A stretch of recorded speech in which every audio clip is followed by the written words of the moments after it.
The wind carried the bite of a relentless winter. At the edge of a forgotten European estate, a rotting carriage house stood against the gray sky, waiting for demolition. Eleanor Vance stepped onto the cracked asphalt.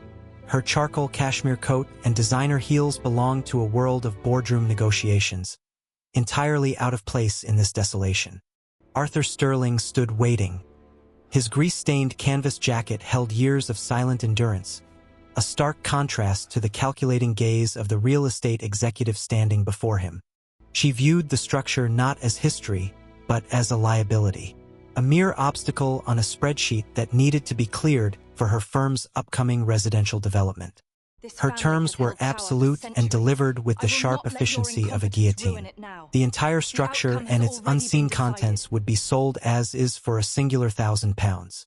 For Arthur, £1,000 represented the absolute edge of ruin. It was a gamble that would strip away the final, fragile layer of security holding his life together. The transaction concluded with a brief, sterile handshake. Eleanor turned away, secure in her belief that she had successfully unburdened her company of worthless debris onto a desperate fool. The heavy wooden door scraped open, exhaling the scent of damp earth and decayed metal. Inside, pale columns of light pierced the gloom through holes in the sagging roof. Shadows clung to the cold brick walls. At the far end of the freezing space, several large, heavy tarps rested over forgotten shapes, undisturbed for what seemed like decades. Arthur's calloused fingers grasped the edge of the nearest canvas. As he pulled it back, the dim light caught the rusted curve of a legend silently waiting in the dark. The heavy canvas fell away completely, releasing a thick cloud of decades-old dust into the cold, still air of the carriage house.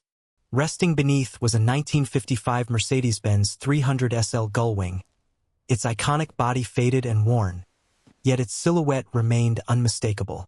Arthur's hand trembled slightly as he wiped the thick grime from the steering wheel, his fingers tracing the elegant, weathered wood. He popped the latch of the hood, the hinges groaning in loud protest against the intrusion of daylight after so many years. The engine bay was a chaotic maze of rusted iron and brittle wires, a silent monument to a time when machines possessed a soul. To any ordinary speculator, it was nothing more than a scrap heap, a worthless ghost trapped in iron and heavy oxidation. But Arthur looked closer, his eyes catching the original serial numbers stamped deeply into the chassis, still perfectly intact. He brought in his old, dented metal toolbox, the heavy clinking of steel wrenches breaking the long silence of the abandoned space. With the first difficult turn of a rusted bolt, the true weight of the undertaking settled heavily onto his tired shoulders. The temperature plummeted as night fell, but Arthur remained beneath the chassis, illuminated only by a single flickering bulb. The cold sunlight of another morning did little to warm the damp workshop as Arthur continued his relentless disassembly. At the threshold of the scraping wooden door stood Leo, his 8-year-old son, shivering quietly inside an oversized winter coat. The boy's eyes, filled with an unshielded innocence, locked onto the massive metal skeleton dominating the dark room. Arthur barely looked up from the rusted axle, his focus consumed entirely by the mechanical maze before him. Leo stepped closer, his small boots treading lightly over the grease-stained concrete, trying not to disrupt the silence. He reached out a small, pale hand, his fingers gently brushing against the cold, rough steel of the car's sweeping fender. To the child, this place was not a workshop of dreams, but a fortress that kept his father away from the world outside. Arthur finally paused, wiping sweat and black grime from his brow with the back of a bruised, oil-slicked hand. No words were spoken between them, only the heavy, echoing weight of an unbridgeable distance growing in the quiet space. As the boy turned back toward the door, his small silhouette was swallowed by the cold shadows of the empty living room at home. Miles away, inside a high-rise office of polished glass and marble, the cold morning light illuminated a shifting reality for Eleanor Vance. A massive architectural model of her luxury residential development sat on the mahogany table, its unproven address failing to attract investors. Senior executives stared down at tablets displaying crimson charts, their quiet questions holding the unmistakable weight of a mounting corporate crisis. Eleanor stood by the floor-to-ceiling window, her fingers tightly gripping a crystal glass, her sharp blue eyes masking the sudden onset of panic. She could read a balance sheet better than anyone in the room, yet she only saw things for what they were, entirely blind to what they could become. Back at the damp carriage house, the harsh winter reality had also begun to extract a heavy toll on Arthur's desperate operation. His banking application on a cracked smartphone screen displayed a negative balance, the numbers leaving absolutely no room for error.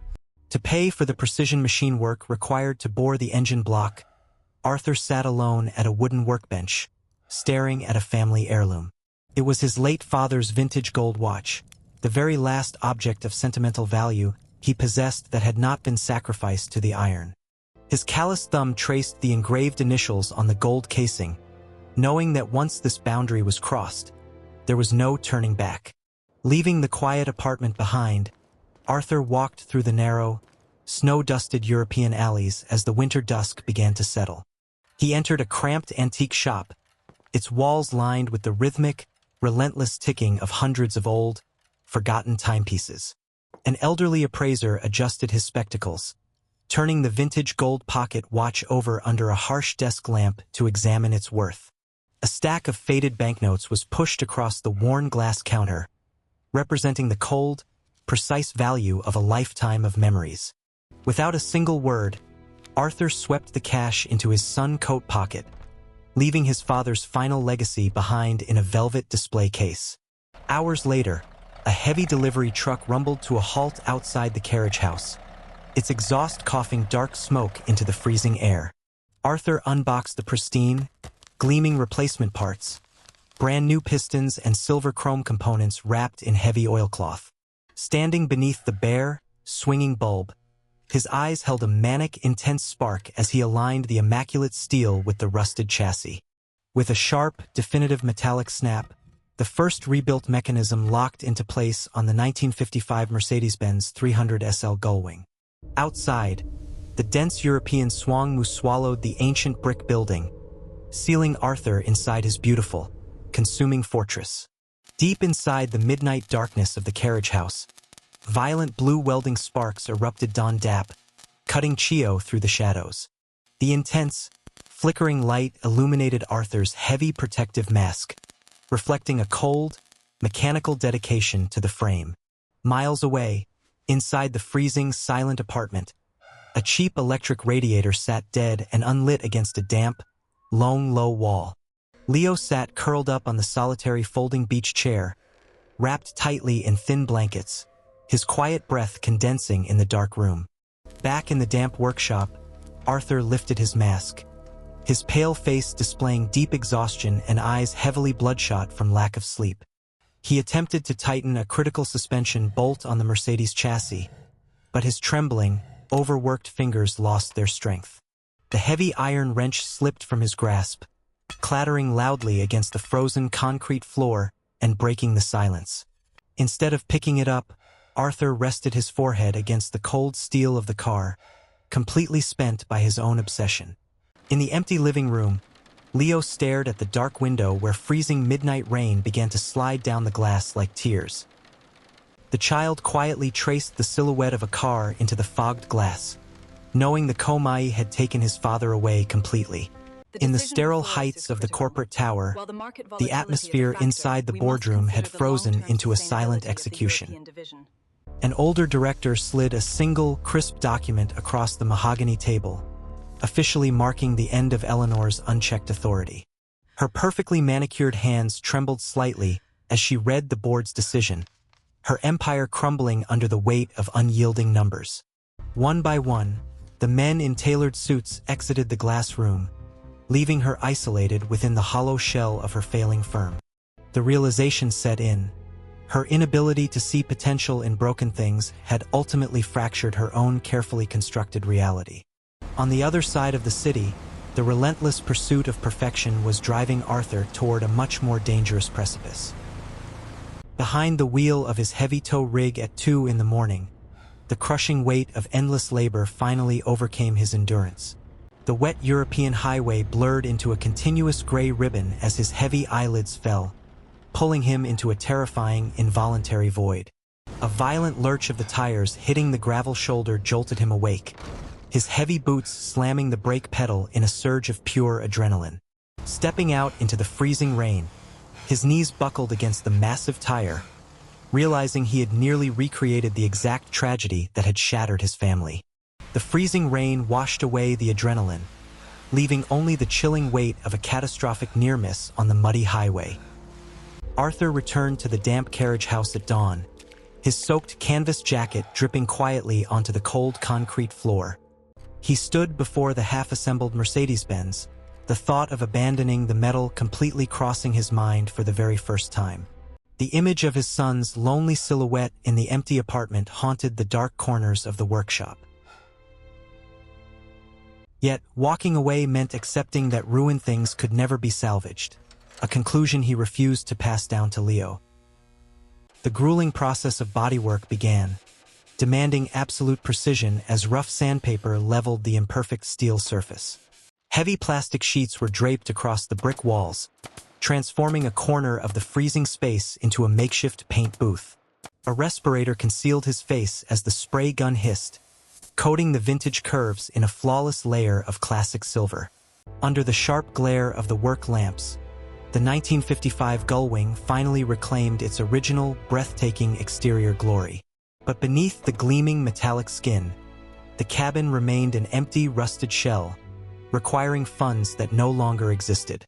The harsh winter night dragged on inside the carriage house, where Arthur sat motionless against the rear tire of the half-finished Gullwing.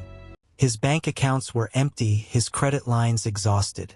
The beautiful silver shell mocked the absolute financial ruin hiding underneath. Suddenly, the heavy wooden door scraped open against the concrete, cutting through the crushing silence of the isolated workshop. A stranger stepped into the dim light. Thomas Blackwood wore a tailored tweed suit, his sharp eyes surveying the freezing room. As an elite broker of rare machines, Thomas did not look at the dirt or the poverty. His gaze locked instantly onto the silver Mercedes. Without a word, he circled the vintage frame. He noted the flawless paint, the precise panel gaps, and finally the gutted cabin. Thomas understood the tragic mathematics of restoration. He knew the man sitting on the floor had spent his last coin to reach this exact dead end. Reaching into his tailored coat, the broker withdrew a crisp leather folio, sliding a single heavy piece of paper onto the oil-stained workbench. It was a buyout offer, £65,000 for the car exactly as it sat, incomplete but radiating potential. The number hung in the freezing air like a struck match. Arthur stared at the paper, suddenly faced with the heaviest choice of his life. For several agonizing minutes, the only sound in the carriage house was the hollow ticking of the cooling engine block. Thomas stood quietly by the heavy wooden doors, his sophisticated posture reflecting the patience of a man who knew the inevitable outcome. Arthur's mind raced through the bitter mathematics of his reality. £65,000 meant survival, warmth, and the immediate end of his suffocating debt. Yet, selling meant surrendering the very machine he had bled for, trading his ultimate triumph for a compromised hollow piece. His heavy hand hovered nervously over a grease-stained pen. He looked toward the dark doorway, remembering his son's lonely, shivering silhouette. The realization struck him with the brutal force of a physical blow. He had spent 2 years obsessing over a broken machine while walking straight past a broken boy. He was dangerously close to letting a car take his family away for the second time, blinded by the mesmerizing shine of polished steel. The agonizing choice suddenly crystallized in the freezing air. He picked up the heavy pen, his trembling grip steadying with profound clarity. With a sharp, deliberate motion, the black ink flowed across the bottom line of the heavy document, sealing the transaction forever. Thomas folded the paper away into his tweed coat, leaving Arthur standing alone in the workshop, poorer in steel, but having finally reclaimed his own soul. The following morning, the gray skies over the European city finally broke, allowing a pale, warm light to touch the damp streets. Arthur stood outside a grand financial institution, watching the heavy brass doors close behind him, his suffocating debts completely erased. Returning to the empty apartment, he found Leo still curled in the folding chair, shivering under the thin, worn blankets. Arthur knelt beside the boy, not with grease-stained hands, but with hands scrubbed clean of the iron that had divided them. He confessed the bitter truth to the child, that the beautiful silver machine was gone, sold before it could ever be finished. He braced for tears, but the 8-year-old boy simply looked up, his sad eyes reflecting a profound, quiet understanding. Leo did not mourn the loss of the steel. He only whispered that he simply wanted his father to return from the shadows. Within a week, the desolate apartment was replaced by a small, warm brick house with a functioning hearth and real furniture. The very first object brought into the new home was not a workbench, but a sturdy, comfortable wooden bed built entirely for the boy. As Leo slept peacefully that night, the harsh lines of exhaustion on Arthur's face began to soften, the agonizing gamble finally justified. The weekend arrived, bringing an opportunity to fulfill the only part of the promise that had ever truly mattered to the child. Arthur did not take Leo for a drive in a classic car. Instead, they sat together in the crowded stands of a massive European football stadium. The roar of the crowd washed over them as Arthur bought his son hot food, listening intently to every word the boy spoke. On the drive home, Leo fell deeply asleep against the passenger window, safe in the warm cabin of his father's old truck. Arthur kept one hand firmly on the steering wheel, glancing over at his son at every red light, wide awake and completely present. The remaining capital from Thomas Blackwood's heavy check did more than just buy a home. It proved that Arthur's impossible vision was entirely real. Word moved rapidly through the elite circles of European collectors, whispering of a mechanic who could resurrect dead iron with flawless precision. Within months, the damp carriage house was completely transformed into the headquarters of Sterling Heritage Automotive, buzzing with the sound of legitimate industry. Professional lifts were installed, state-of-the-art paint booths hummed with warm air, and a team of skilled craftsmen worked under Arthur's quiet command. He slept soundly every night, and he never missed another one of Leo's school events, having finally mastered the balance between his hands and his heart. 5 years had passed since the damp carriage house was sold for £1,000. Time had rewritten the hierarchy of power. Inside a grand European auction hall, massive crystal chandeliers illuminated the absolute pinnacle of automotive restoration. Arthur stood near the auction block, his tailored suit contrasting heavily with the faint, permanent mechanic scars still visible on his hands. The bidding for his latest masterpiece, a flawless crimson vintage roadster, surpassed all previous European records in a matter of minutes. At the very back of the glittering room, standing completely alone in the shadows, was Eleanor Vance. Stripped of her corporate empire and board seat, her worn charcoal coat was the only remaining artifact of her former authority. She watched the man she had once dismissed as a desperate fool quietly command the respect of the continent's wealthiest elite. As the final hammer struck, the room erupted in applause, but Arthur's attention was diverted by a familiar, sophisticated figure. Thomas Blackwood emerged from the wealthy crowd, no longer holding a buyout check, but a thick, wax-sealed envelope bearing an aristocratic crest. It contained a final request from a legendary collector whose time was rapidly fading, an offer that would challenge Arthur's deepest limits. Arthur retreated to the quiet sanctuary of his private office, the heavy oak door shutting out the applause of the auction floor. He broke the brittle red wax seal, unfolding the heavy parchment that carried the final words of an ailing automotive monarch. The letter detailed a legendary pre-war chassis, a machine completely destroyed by time and deemed permanently unsalvageable by the world's greatest experts. The collector was not offering a commission. He was offering a final test of Arthur's soul, entrusting him with an impossible resurrection. Outside the glowing auction hall, the biting winter wind ripped through Eleanor Vance's thin, worn coat. She walked aimlessly down the wet cobblestone street, her mind replaying the fateful morning she had sold him the rotting carriage house. Her rigid belief that damaged things held no value had not only blinded her to his potential, but had ultimately caused her own corporate demise.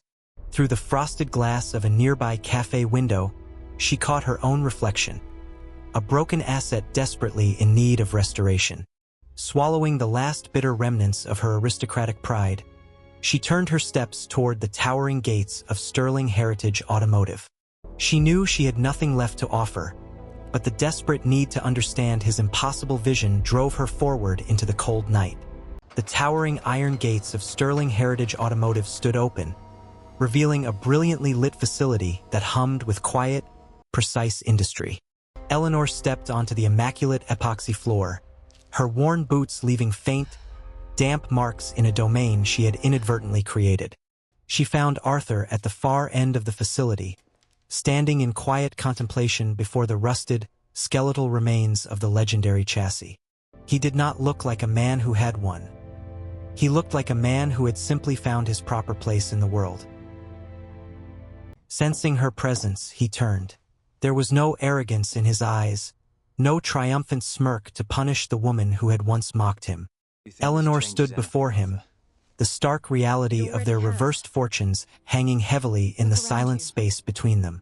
She asked the question that had tormented her for 5 years. How had he looked at absolute garbage and seen a masterpiece? Arthur wiped his hands on a clean cloth, his gaze shifting from the broken machine to the broken woman standing before him. He explained that vision was never about assessing the current state of the iron, but about having the patience to listen to what it needed. It was a profound lesson in restoration, one that applied equally to abandoned machines, lost children, and perhaps even to her.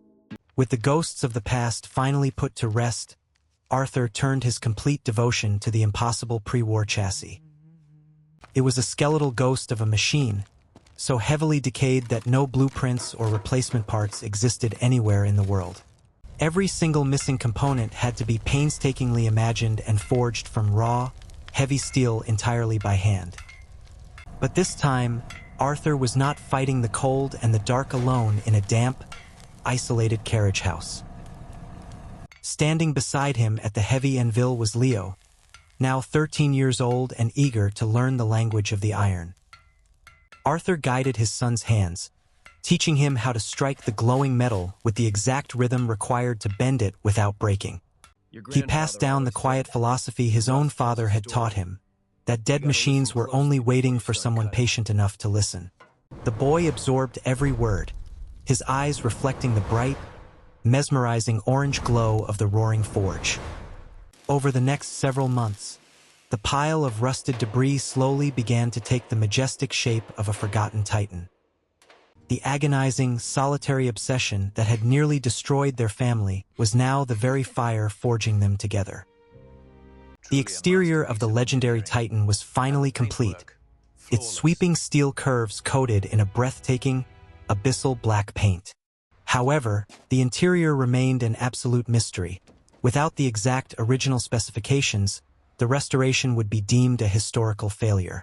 The solution arrived not from a fellow mechanic, but from a woman who had spent months quietly seeking her own redemption. Eleanor Vance walked into the workshop, carrying a weathered leather portfolio she had tirelessly tracked down through her forgotten aristocratic networks. She gently unrolled fragile, yellowed blueprints across Arthur's desk, the authentic, hand-drawn factory interior specifications of the lost machine. It was her crucial contribution to the resurrection, a silent, powerful apology for the arrogance that had once blinded her.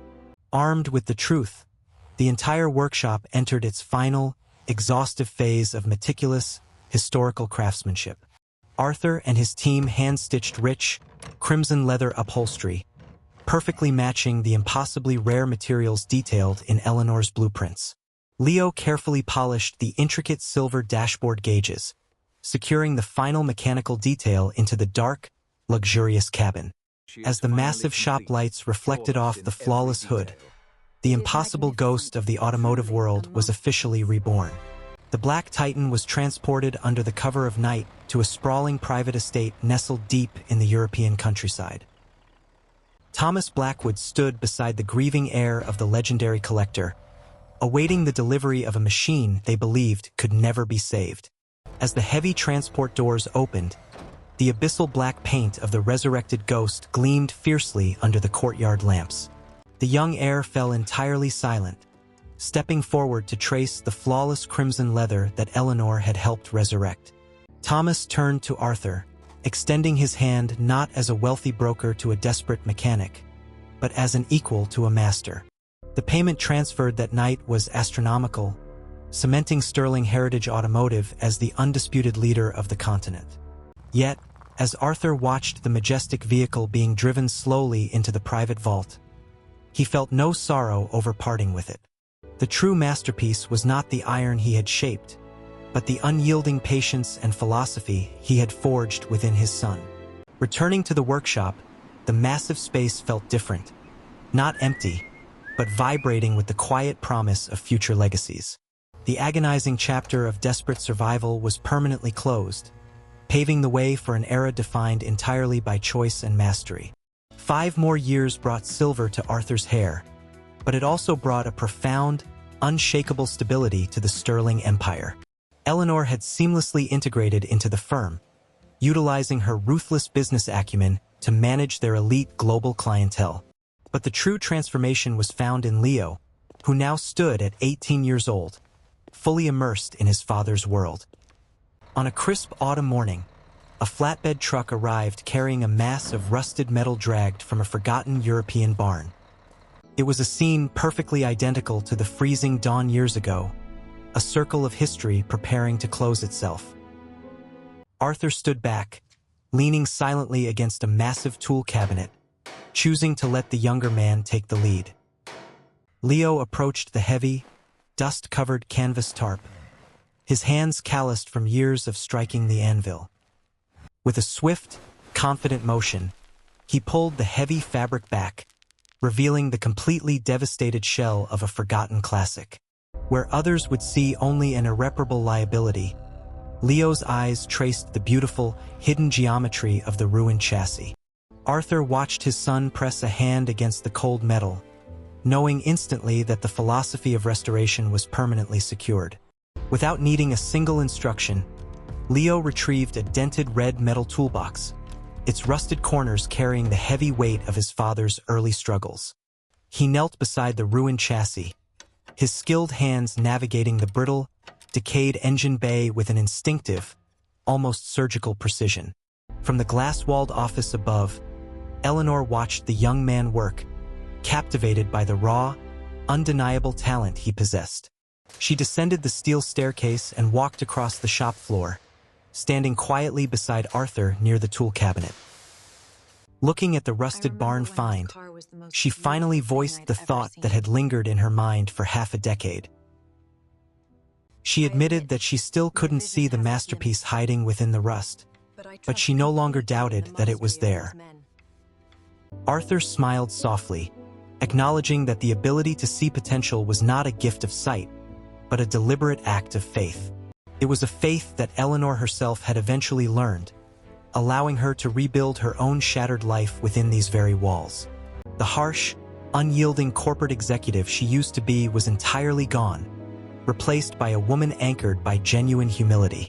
Together, they watched the next generation begin the grueling process of resurrection, the loud clinking of steel wrenches echoing like music. Despite the sprawling expansion of the Sterling facility, there remained one specific corner of the building that had intentionally been left untouched. It was a single, rough patch of the original carriage house brick wall, completely surrounded by gleaming white epoxy and polished steel. Arthur walked alone toward this isolated corner after the main lights of the workshop were dimmed for the evening. He stopped in front of the raw, uneven masonry, a silent monument to the darkest period of his life. This was the exact spot where he had once collapsed in total despair, leaning against a frozen tire with absolutely no money left. He raised his calloused hand, pressing his palm flat against the cold, rough texture of the ancient brick. He kept it there, not as a badge of suffering, but as a crucial anchor to ensure he never forgot the cost of his foundation. Every other surface in the magnificent building gleamed with success, But this single wall remained exactly as it had been on the night he nearly quit. It was a physical headstone for his past desperation, and the absolute bedrock of everything he had built since. Standing in the quiet shadows, Arthur knew that a man who forgets the depth of his lowest point risks losing the height of his summit. A year later, the devastated iron shell that had arrived on the flatbed truck was completely unrecognizable. Under Leo's meticulous, obsessed dedication, the rusted barn find had been resurrected into a breathtaking masterpiece of steel and chrome. It was his very first solo restoration, proving that the rare gift of mechanical vision had been fully inherited. Arthur walked across the showroom floor, watching his son carefully polish the brilliant silver hood of the finished vehicle. There was no need for instruction or correction. The boy had mastered the silent language of the machines. Eleanor joined them, carrying a pristine leather folio containing the vehicle's new aristocratic registration documents. She smiled warmly at Leo, recognizing the exact same relentless fire that had once intimidated her in his father. Arthur stepped forward, carrying the battered red metal toolbox that had survived every stage of their grueling journey.